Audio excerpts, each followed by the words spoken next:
March 20th, 2026. 3 massive warships slip out of San Diego Harbor under the cover of night. No official statement, no Pentagon press briefing, no tweet, just radio silence, the kind that, in military circles, speaks louder than any podium address. But satellites don't know how to keep a secret. Open source imagery and tracking data have confirmed what the Pentagon hasn't officially said out loud. The USS Boxer, USS Tripoli, and their amphibious ready groups are moving toward the U.S. Central Command area of responsibility, loaded with thousands of Marines and F-35B fighters. This isn't a training exercise. This isn't a scheduled rotation. And if you've been paying attention to Operation Epic Fury, the ongoing U.S.-Israeli air campaign that has, according to CENTCOM, struck over 8,000 Iranian targets and more than 130 ships, then you already sense the temperature rising. According to the Wall Street Journal, roughly 2,200 Marines from the 31st Marine Expeditionary Unit are expected to cross into CENTCOM's area of operations on March 27th, the very day President Trump has set as his deadline for Iran to reopen the Strait of Hormuz. Coincidence? In geopolitics, coincidences are usually just excuses we use before the shooting starts, and making this force even more lethal. Land-based Marine Corps F-35Cs from VMFA 311, the Tomcats, departed MCAS Miramar on March 10th and have already staged through RAF Lakenheath in England, heading east toward the combat theater. This marks the first ever land-based combat deployment of the F-35C variant. So here's the question this entire video is built around. Is the United States preparing to seize Kharg Island, Iran's most critical oil export terminal?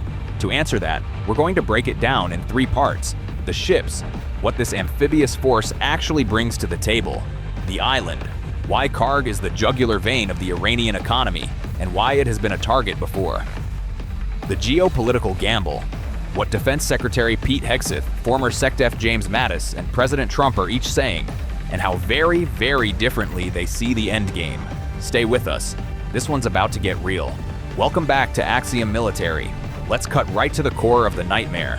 While we are speaking, the Strait of Hormuz, the single greatest artery for the global economy, carrying 20% of the world's oil supply, remains under an Iranian stranglehold. It is day 17 of the blockade, and I am telling you, the global energy markets aren't just nervous, they are having a full-blown cardiac arrest. We are in this chaos because of Operation Epic Fury. This war, a joint US-Israeli campaign, didn't happen by accident. It was ignited in early March 2026 when Tehran miscalculated a critical red line, likely involving drone swarms. What was initially conceived as a series of surgical strikes to neutralize Iranian nuclear enrichment sites quickly spiraled into the most aggressive and kinetic naval operation the region has seen since World War II. CENTCOM's assessment is definitive. The conventional fighting capacity of the Iranian Navy and Air Force has been effectively, quote, deleted from the map. American forces systematically dismantled Iran's Russian-supplied S-400 air defense batteries and neutralized their fleet of aging F-14S. On paper, it was a rout. But this is asymmetric warfare 101. Iran knew they couldn't win a standard dogfight, so they did what they do best. They went for the throat. By sinking multiple large tankers and seeding the world's narrowest maritime choke point with sophisticated smart mines, they've turned a $100 billion waterway into a shooting gallery where shipping insurance has vanished. The cost of this resolve has been heavy. 232 American service members have been wounded or killed in action since this campaign began. A number that high, combined with the economic paralysis, has President Trump vowing that we will end the madness with overwhelming strength. This isn't just talk. As we speak, here's the USS Boxer, LHD-4, is full steaming toward the region, bringing a fresh wave of Marine expeditionary muscle to join the carrier strike groups already on station. The message is clear. The US will not back down. The New York Times is already comparing this to the 1973 oil embargo. Honestly, that's generous to 1973. That crisis was a political dispute argued at a dinner table. What we are seeing in 2026 is a bar fight where someone just turned off the oxygen supply for everyone. Back in the 70s, we didn't have just-in-time global supply chains. If Hormuz stays closed for another 30 days, inflation will be a punchline. You'll be lucky if your local grocery store can stock basic items.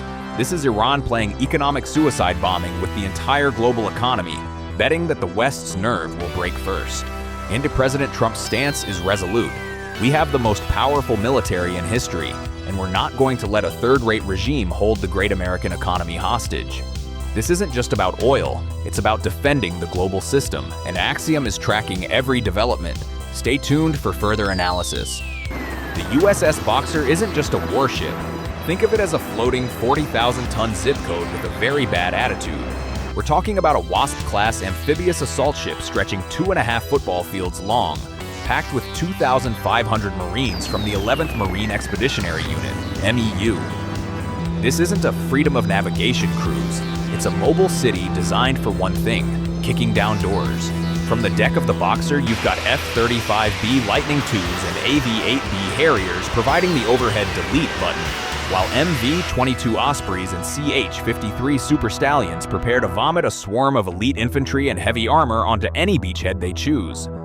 But the Boxer isn't coming alone. It's the centerpiece of an amphibious ready group, ARG, including the USS Portland and USS Comstock. When you factor in the USS Tripoli, an America-class monster already steaming from the Pacific with the 31st MEU, the math becomes terrifying for Tehran. We are looking at over 5,000 Marines and a 6-ship heavy metal symphony. This is the largest concentrated amphibious punch the United States has thrown since the 2003 invasion of Iraq. Why the rush?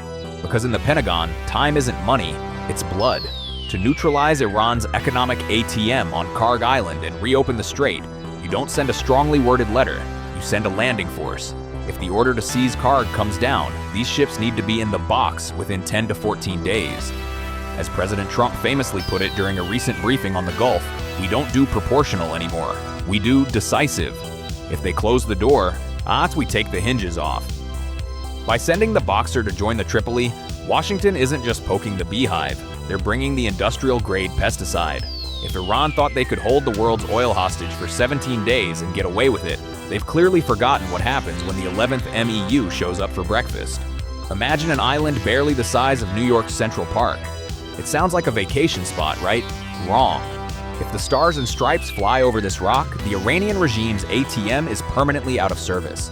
This is Kharg Island, and it's the most expensive piece of real estate in the Middle East right now.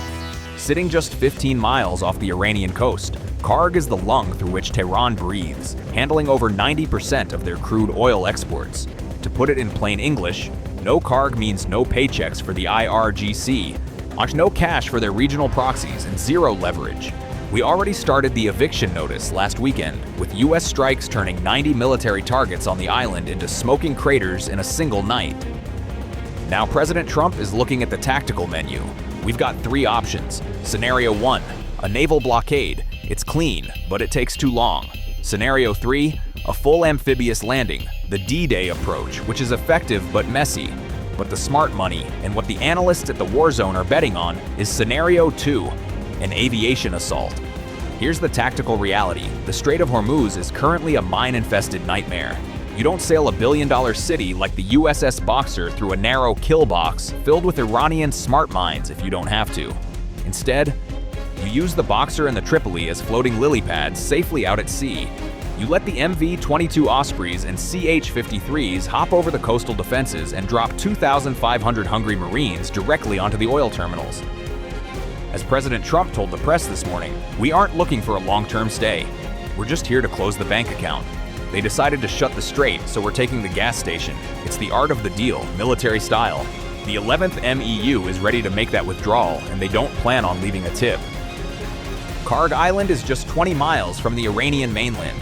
Imagine standing on a flat piece of dirt in the middle of the Gulf, surrounded by cruise missiles, kamikaze drones, and suicide swarm boats, all while the strait behind you is still a mine-filled no-go zone. This isn't just a mission. For the guys on the ground, it's a high-stakes death trap. Let's get tactical. At 20 miles, an Iranian ballistic missile has a flight time shorter than a commercial break. We're talking near zero reaction time for our Aegis systems. And don't forget the Mosquito fleet, those Iranian USVs, unmanned surface vessels that have already proven they can play dirty. Our amphibious ships like the USS Boxer are marvels of engineering. But let's be real, they're giant, relatively slow targets without heavy tank armor. Must be pain. If the IRGC decides to empty their magazine from those untouched tunnels on Keshem Island, it's going to be a very loud afternoon. But the risk isn't just lead and fire, it's the global checkbook. If Kharg's infrastructure gets turned into a scrapyard, the oil market doesn't just spike, it goes into orbit. Look at what happened to Qatar's Ras Laffan, a $20 billion annual loss and a 5-year repair bill. Or just look back to last week, March 20th, 2026, when Iranian drones punched a hole through Kuwait's Mina Al Ahmadi refinery. That was just a trailer for the main event. President Trump has been clear. We want the oil, but I won't trade American lives for a broken gas station. The White House is already asking the day after questions. If the regime collapses, who pays to rebuild Kharg? We aren't looking to foot $1 trillion nation-building bill again. Trump's doctrine is America first, peace through strength, and someone else pays the tab. If a new Iranian government wants back into the global economy, they'll be the ones signing the checks to fix the terminals the IRGC blew up. While Uncle Sam and Iran are busy trading punches, Russia is hosting a geopolitical garage sale. Moscow is literally hawkeyeing our troop movements and whispering GPS coordinates to Tehran. Their pitch? Stop backing Ukraine, and maybe we'll stop telling the Iranians exactly where your boys are sleeping. It's the ultimate shakedown, using a Middle Eastern headache to cure a European disaster. In this game, there are no private fights, only global opportunists. The Kremlin is playing a dangerous double game, leveraging our epic fury theater to squeeze concessions in Kyiv. But Russia isn't our only headache. Our NATO allies are suddenly suffering from a collective case of seasickness. On March 20th, 2026, NATO pulled the plug on its mission in Iraq, tucking tail and moving the HQ to Naples. President Trump called for a global armada to clear the mines in Hormuz, but Berlin and Paris have basically left us on red. Only the Brits are standing firm, turning RAF Fairford into a launch pad for B-52s and B-1 Lancers. Tehran is already screaming war crime, but London knows that when the global gas tank is on fire, you don't call a committee. Tally-ho, it is. Then there's the Israel factor. Prime Minister Netanyahu just hit the South Pars gas field, ignoring a direct slowdown order from Trump. And it's the ultimate rogue ally move. Bang, yes, in the meeting, but no on the battlefield. To top it off, Iranian missile debris just rained down near the Al-Aqsa Mosque in Jerusalem. We are literally one stray piece of scrap metal away from a religious holy war that nobody, especially not the US taxpayer, wants to fund. As General Mattis recently noted, don't hold your breath for a Persian Spring. The regime is currently crushing domestic protests with a level of brutality that makes a bar fight look like a tea party. So, what's the goal? If you listen to Trump, it's not nation building, it's a military lobotomy. We aren't here to win hearts and minds. We're here to break the regime's toys until they can't afford to play anymore. With the USS Boxer and Tripoli closing the distance, the bill for those toys is about to come due. March 20th, 2026 was a masterclass in strategic whiplash. In the morning, President Trump hits Truth Social, hinting that we're closing in on the goal and considering a scale back. By lunch, he's at a podium telling the world there is no ceasefire and we are crushing them. By sunset, the Pentagon is leaking plans for a ground invasion. If you're confused, congratulations. You're exactly where Tehran's intelligence officers are right now. This isn't chaos, it's a high-stakes shell game. What we're seeing is the Madman Theory 2.0. Statement 1 was the carrot, a classic Trump olive branch to keep the diplomats talking. Statement 2? That was the 2,000-pound JDAM. When it comes to the Strait of Hormuz, Trump's message to NATO has been a cold bucket of water. Hormuz is your gas station, not ours. We've got the fracking, or we've got the reserves. If you want the lights on in Berlin, start sending your own destroyers. It's America first applied to naval warfare, effectively telling our allies that the era of free security is over. Meanwhile, the Pentagon remains in radio silence regarding the USS Boxer and the potential for boots on the ground. Strategic ambiguity is the only way to keep the IRGC from bracing for the impact. Trump's 5-point scoreboard is nearly checked off. Gut the missile batteries, incinerate the defense plants, sink the Navy, freeze the nukes, and keep our allies standing. He's already deleted the Iranian conventional fleet. But here's the million-dollar question. Can the US actually declare mission accomplished if the world's gas tank is still padlocked? Military victory is one thing, economic reality is another. Why, if the Boxer and the Tripoli can't get the tankers moving, the victory parade will be a very lonely walk. As Trump famously said during the 2016 campaign, a sentiment he's echoing now, we don't want a forever war, we want a forever win. But in the Persian Gulf, a win isn't measured in sunken ships, it's measured in barrels per day. While you're watching this, the Strait of Hormuz, the jugular vein of 20% of global oil, remains clamped shut by Iran. It's day 17 of the blockade, and I am telling you, the world's energy markets aren't just nervous, they're having a full-blown cardiac arrest. We are in this chaos because of Operation Epic Fury. This joint US-Israeli campaign didn't just happen. It exploded into existence in early March 2026 after Tehran miscalculated a red line regarding drone swarms. What started as a surgical strike on enrichment sites has spiraled into the most kinetic naval theater since World War II. According to CENTCOM, the Iranian conventional navy and air force have been effectively deleted from the map. We're talking about a systematic dismantling of their Russian-made S-400 batteries and their aging F-14S. But here's the kicker. Iran knew they couldn't win a dogfight, so they went for the throat. By sinking tankers and seeding the world's narrowest choke point with smart mines, they've turned a $100 billion waterway into a shooting gallery. The human cost is real. 232 American service members have been wounded or killed so far, a number that has President Trump vowing to end the madness with overwhelming strength. As we speak, the USS Boxer, LHD-4, is steaming toward the region. The Boxer isn't just a warship. Think of it as a floating 40,000-ton zip code with a very bad attitude. It's a mobile city carrying 2,500 Marines from the 11th Marine Expeditionary Unit, MEU, packed with F-35Bs and Ospreys designed for one thing, kicking down doors. When you add the USS Tripoli already arriving from the Pacific, you're looking at over 5,000 Marines, the largest concentrated amphibious punch we've thrown since 2003. The target? Kharg Island. Imagine an island barely the size of New York's Central Park. It sounds like a vacation spot, right? Wrong. If the stars and stripes fly over this rock, the Iranian regime's ATM is permanently out of service. Kharg handles over 90% of their crude oil exports. No Kharg means no paychecks for the IRGC and no cash for proxies. Last weekend, we already provided a renovation by turning 90 military targets on the island into smoking craters in a single night. However, Kharg is just 20 miles from the Iranian mainland. For our guys on the ground, that's a high-stakes death trap. At that distance, an Iranian missile has a flight time shorter than a commercial break, near zero reaction time.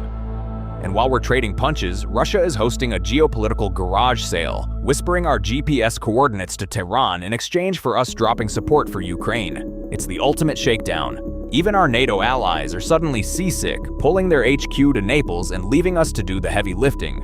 March 20th was a masterclass in strategic whiplash. In the morning, Trump hints at peace on Truth Social. By lunch, he says no ceasefire, and by sunset, the Pentagon leaks plans for a ground invasion. If you're confused, good, so is Tehran. Trump's doctrine is simple. We don't want a forever war, we want a forever win. We are now at the most volatile stage.